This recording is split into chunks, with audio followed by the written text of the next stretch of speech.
In February 2026, Inclusion Scotland surveyed 156 disabled people to find out what experiences and knowledge they had of changes being made to the Motability scheme and Scotland's Accessible Vehicles and Equipment scheme. The report that we've published presents the survey findings and key recommendations. For many disabled people, the Motability scheme isn't just a car.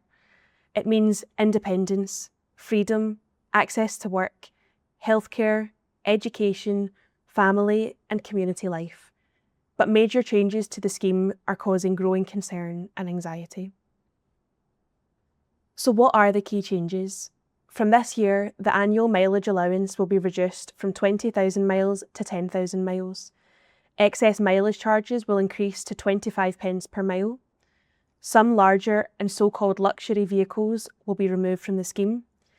There will also be restrictions on tyre replacements, extra costs for taking vehicles abroad, and new investigations into alleged misuse of the scheme.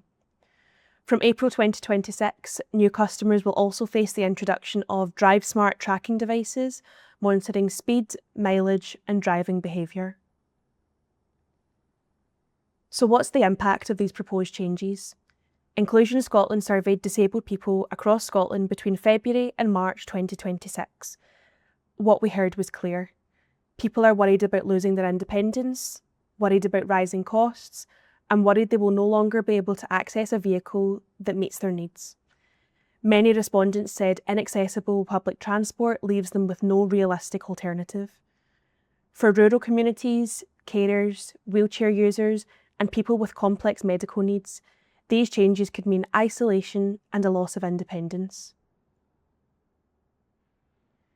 For example, one person noted, "I will be very depressed and anxious if I cannot access the community." Another said, "I'm worried that I still won't get assistance as my current car no longer suits my needs as it can't have a wheelchair hoist. I can't load and unload my wheelchairs without a hoist. So in effect, they are negatively affecting my independence now." Disabled people are not asking for luxury. They are asking for vehicles that meet their needs and allow them to live independently. So Inclusion Scotland calls for action from the Motability scheme, UK and Scottish governments. 2. Protect affordability, maintain access to suitable vehicles, improve communication regarding any changes to the Motability scheme, and ensure disabled people are involved in future reforms of the Motability scheme. Because mobility is not a luxury, it is essential.